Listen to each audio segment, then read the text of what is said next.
안녕하세요. 유튜브 시청자 여러분, 막마또입니다. 이 사건은 무죄 추정의 원칙이 아니고 제대로 된 증거도 없이 경찰의 감으로 피고인을 강하게 유죄로 밀고 나가 누명을 쓰게 된 사건입니다. 사건은 이렇습니다. 인천에서 냉동 탑차를 운행하며 우유 배달하는 일을 하던 당시 33살 한 씨는 자신의 어머니와 아내, 2살 아들의 소중한 가장입니다.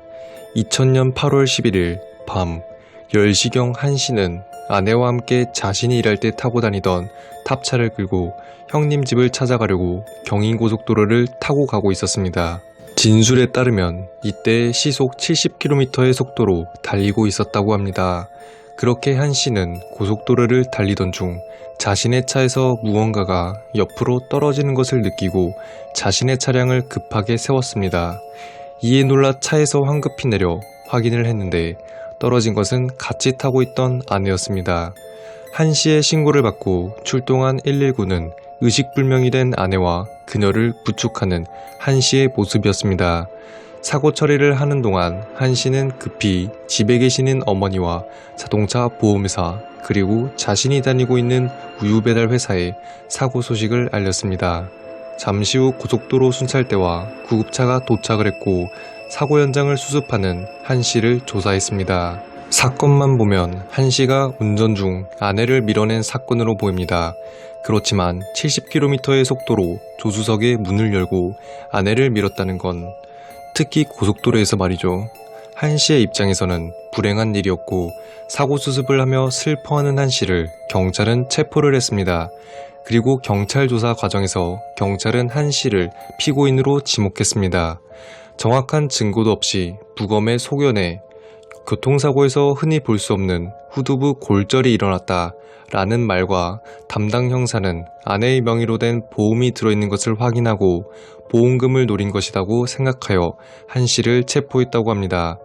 이에 당황하고 한 씨는 사고라고 부정을 했지만 경찰은 한 씨를 계속 추궁하며 자백을 강요했습니다. 경찰은 정확한 증거가 나오지 않았는데도 불구하고 심증의 확신을 가지고 기자회견을 열어 한 씨가 보험금을 타내려고 아내를 살해했다고 발표했습니다. 실제로 담당 형사를 찾아간 취재진은 증거가 없는데 어떻게 이럴 수 있냐고 물었고 그 당시 형사는 자신의 감은 틀리지 않았다는 확신을 했다고 합니다.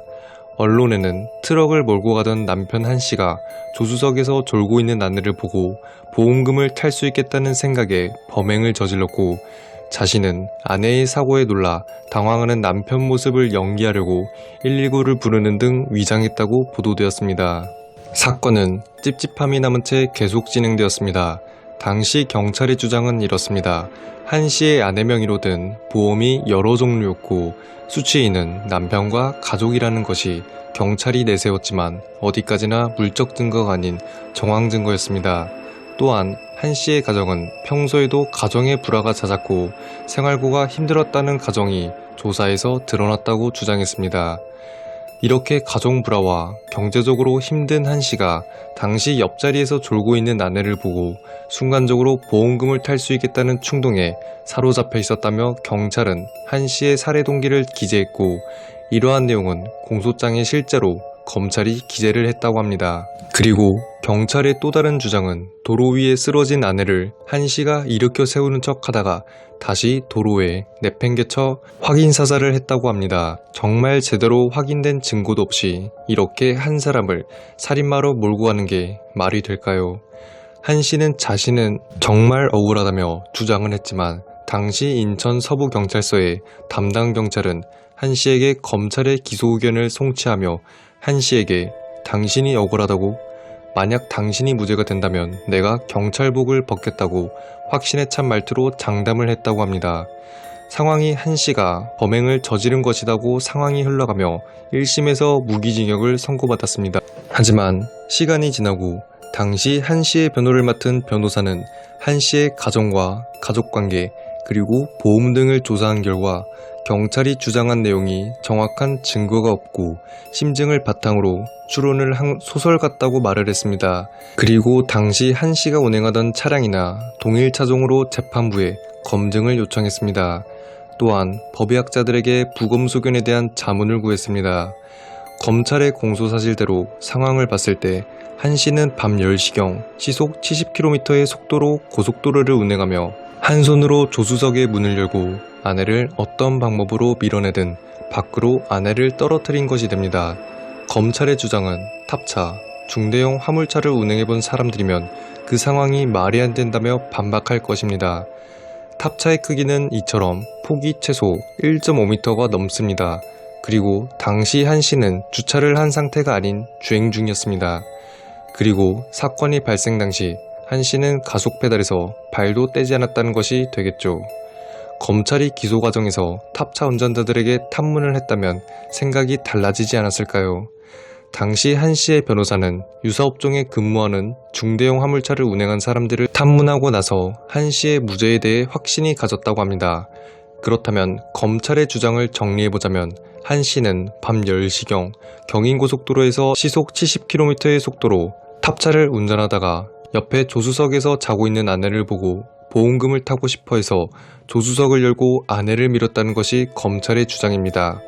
2심 재판부에서 재조사를 시행했고 그 결과 한 씨가 운행 도중 아내를 밀었다는 건 힘들다는 것이 인정이 되었습니다. 실제 이러한 일이 가능한가 실험을 해봤습니다. 운전자가 운행 도중 조수석을 열려고 조수석 손잡이를 잡으려면 운전대를 잡지 않거나 페달에서 발을 떼야만 가능했습니다. 밤길 고속도로 주행 중 차가 없을 수 있으니까 가능하지 않냐고 하지만 그러려면 전방시야를 포기해야겠죠. 그리고 조수석의 아내가 안전벨트를 하고 있었던 상태였으면 더욱더 힘들 것이라 생각합니다. 또한 한 씨는 키가 170cm가 되지 않은 작은 체구였기에 운행을 하지 않고 몸을 기울여야 가능했습니다. 야간에 고속도로에서 70km 속도로 운행하고 운전대에서 손을 떼거나 페달에서 발을 떼고 조수석 문을 열고 조수석에 앉은 아내를 발로 밀거나 손으로 밀면 말처럼 쉽게 밀어서 떨어질까요? 제 생각은 일단 70km 속도로 주행하고 있으면 조수석 문을 열었을 경우 차가 앞으로 가려는 특성과 바람에 의해 문이 다시 닫히고 또한 아내가 자고 있다고 했는데 밀거나 했을 때 그런 상황을 알아차릴 수밖에 없습니다. 자다가 깨서 뭐하는 짓이냐며 오히려 거센 저항을 하지 않았을까요? 이렇게 2심 재판부는 재조사한 것과 한 씨가 일관되게 주장해왔던 진술을 재검토하게 됩니다. 한 씨의 진술은 이렇습니다. 기어를 바꾸는 순간 차가 덜컹거리더니 조수석 차문이 열리면서 졸고 있던 아내가 차 밖으로 떨어졌다고 합니다.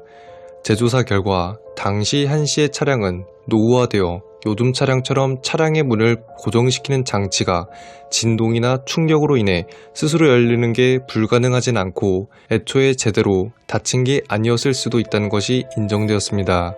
그리고 경찰이 주장한 보험 이야기는 한 씨 아내의 명의로 된 보험은 자동차 보험, 교육보험, 암보험이 끝이었고 아내가 사망 시 받을 수 있는 돈은 최대 2천만원 정도였습니다. 보험 돈이 목적이었다면 사건 발생 전 거액의 보험금을 수령할 수 있게끔 하지 않았을까요? 또한 한 씨의 가정은 부유한 편은 아니지만 가정 불화가 심하거나 경제적으로 시달리는 가정이 아니었다는 점이 변호인에 의해 증명되었습니다.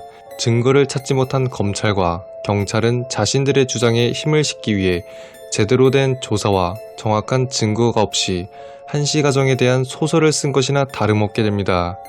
시간이 지나 2002년 7월 한 씨는 항소심에서 무죄를 선고받았습니다.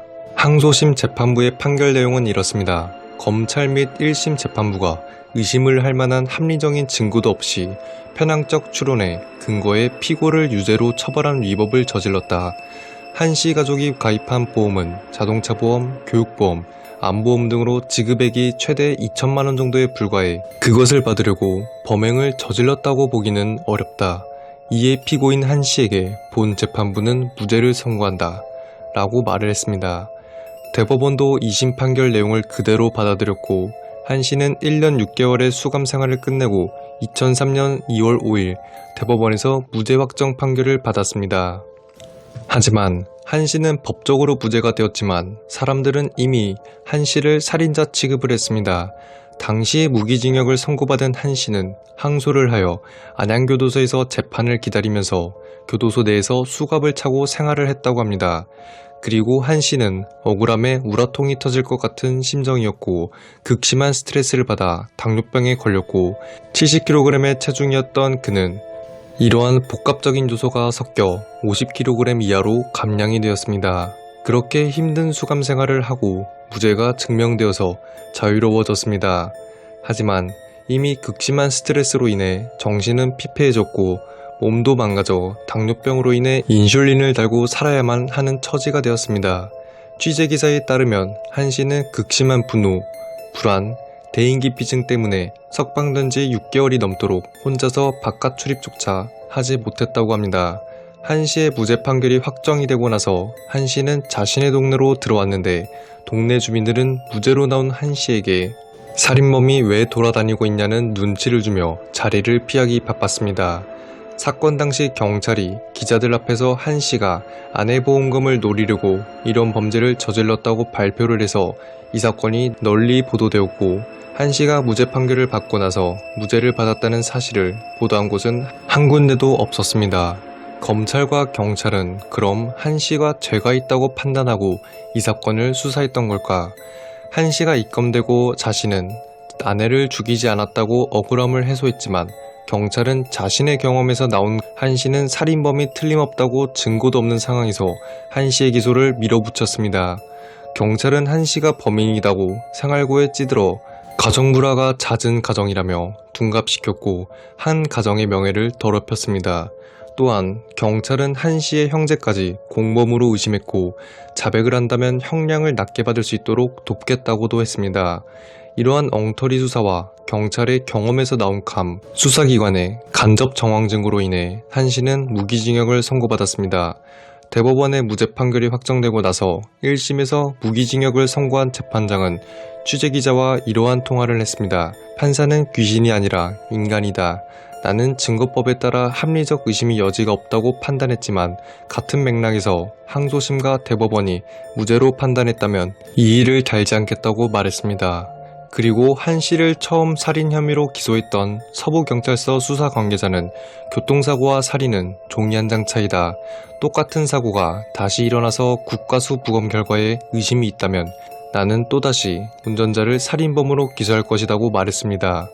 한 씨는 무죄 판결 후 당시 자신에게 무죄 판결이 나면 경찰복을 벗겠다고 장담했다던 경찰은 그런 말을 한 기억이 없다며 발뺌했고 그 누구도 한 씨에게 사과를 하지 않았습니다. 이 사건은 확실한 물증이 없는 상황에서 심증이나 감에 의존하여 주관적인 수사가 진행되었습니다. 이렇게 정확한 증거도 없이 수사를 한다면 한 명의 경찰에서 수사팀 전체의 분위기가 이런 식으로 주관적 해석이 된다면 누군가 뒤늦게 물증을 발견해도 무시를 당하거나 수사팀에서 제외되는 상황이 발생한다고 합니다. 이렇게 만들어진 사건이 거제 장목면 다방 사건, 치과의사 모녀 사건, 청주 물탱크실 주부 사건, 이 사건들의 공통점은 경험에서 나온 감과 심증, 단편적인 증거로 용의자를 지목했었죠. 이 사건도 언론에 보도되지 않았으면 알려지지 않고 묻혀있을 뻔했죠. 제대로 된 수사와 무죄 추정의 원칙대로 수사를 진행했다면 충분히 달라지지 않았을까요? 이번 영상은 여기까지며 시청해주신 여러분들과 구독자 여러분께 감사드립니다.